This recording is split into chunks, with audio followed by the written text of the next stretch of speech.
Assalamualaikum. For today's video ay pupunta kami ngayon ng Tayandak. Siyempre kasama ko ang aking nanay at ayan bumili siya ng ice cream para doon sa kanyang apo na kaarawan niya ngayong araw na ito. Siyempre ayan kasama ko din aking mga kapatid at si tita ayan at nagre-ready na sila para umalis. Bali ayan paalis na rin po sila.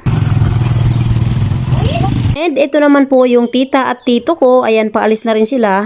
Let's go! Bali ayan, palis na rin po kami ng aking sesi. 1, 2, 3, smile!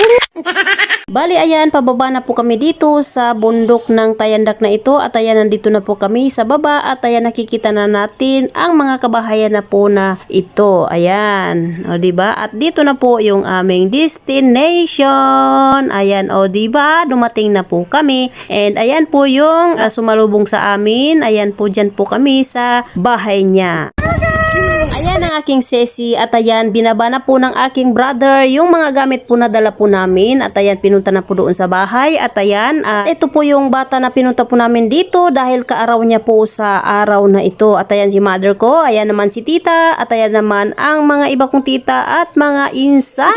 O diba ang saya-saya po nila o ayan ang iba kong mga tita, ayan ang aking mga sesi ang saya-saya nila dahil nagse-selfie pa po sila o diba. Siyempre ayan lakad-lakad muna tayo dito. O diba ang napakaganda naman po talaga dito sa Tayandak na ito diba. Napakaganda ng mga nyug dito guys dahil napakadaming bunga at syempre papasok muna tayo dito sa loob ng bahay na ito para mag-prepare naman kami ng mga pagkain o diba. Ayun naman pala si tita nauna na pala dito sa loob para mag-prepare na din po ng ibang pagkain na ito o diba. O syempre tinulungan na din namin siya para mabilis ang pagka-prepare sa mga pagkain na ito o diba. Ayan o ayan na po ang Eid Miladi boy. Ayan na una na po siya na nakaupo dito sa harap ng pagkain na ito at ayan di nakatiis kinuha yung kanin at ayan na nga at isinubo niya. Eid Miladi boy talaga o diba. Ayan tinakpan muna ng tita at ayan kinuha muna ng kanyang nanay.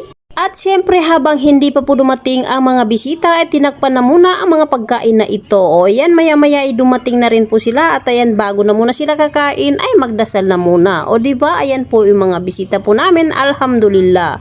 Masya Allah. At ayan bubuksan na po nila ang mga pagkain na ito para kumain na. O diba. At ayan busog match. O ayan diba.